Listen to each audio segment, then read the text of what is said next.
Hi there, in this video I'll be replacing both the oven elements in a Beko SC1521 cooker. Although the fitments do vary from one make and model to another, the basic principles are the same, so this video could also be used as a guide for other non-fan assisted cookers as well.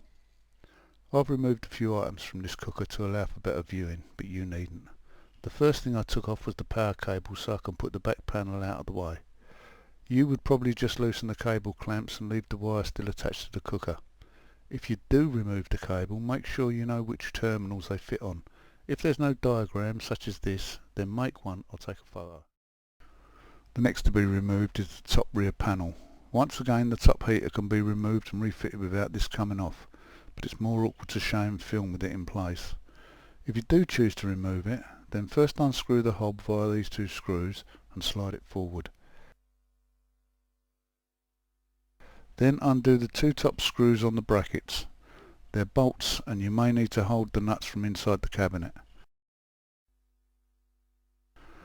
Leave the other bracket screws because they're holding it onto the panel. Now undo the remaining panel screws and it will come free.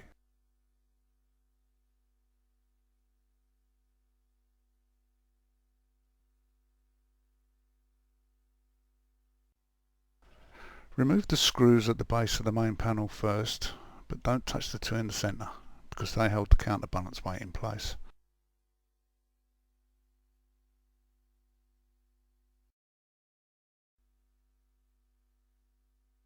Now undo the other screws and the panel will come off.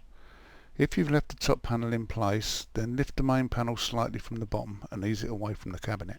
It will be weighty because of the concrete counterbalance, but should come off quite easily.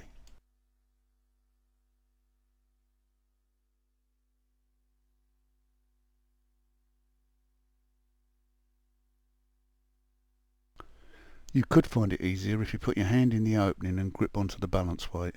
This will ease it over the ridge on the cabinet base.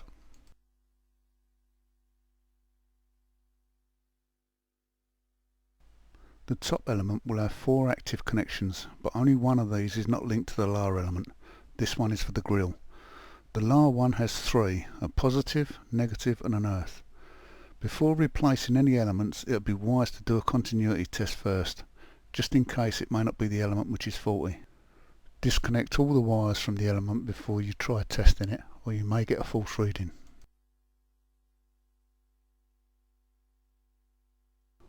If you get no reading from your meter, then replace the element. This is just held in by 2 screws, and when they're removed it slides out.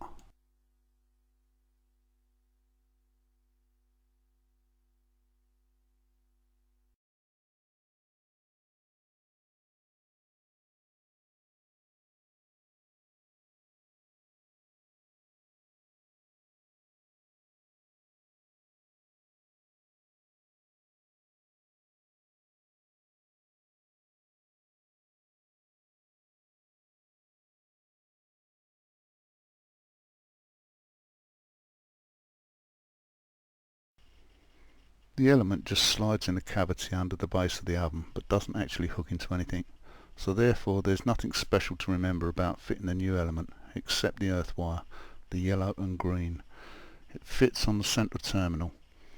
If you're at all unsure, take a photo before removing the wires, because getting this one wrong could blow the fuse or worse.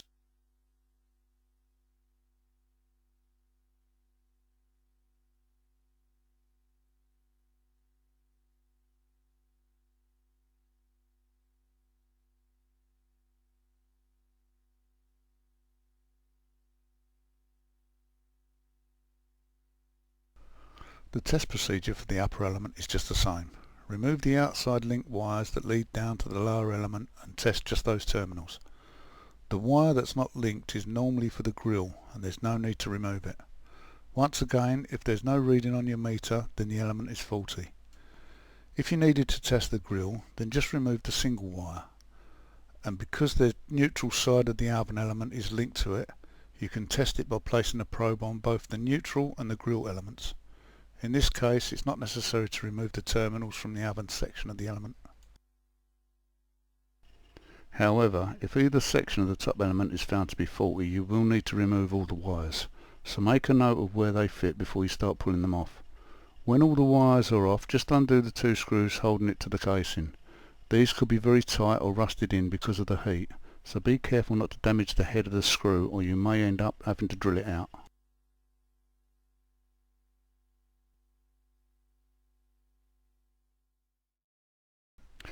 When the screws have been removed, you'll be able to slide the element and attached lining plate out from inside the oven. They're held together by brackets which are screwed into the lining, so undo them and the element will come free. As you can see, there are two elements, but they come as a single unit and can't be separated.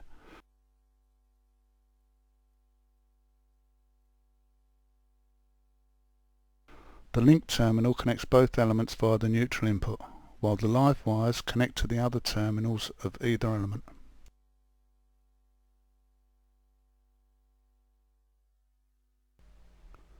Take note on how the old element comes off and refit the new one in the same position. Now slide the assembled unit into the oven. Refit and tighten the element retaining screws from the outside. When that's done, you can reassemble the wiring. If you made a note of where each one fitted, then replace them like that. Just make sure the yellow and green wire connects onto the earth terminal and not one of the element ones.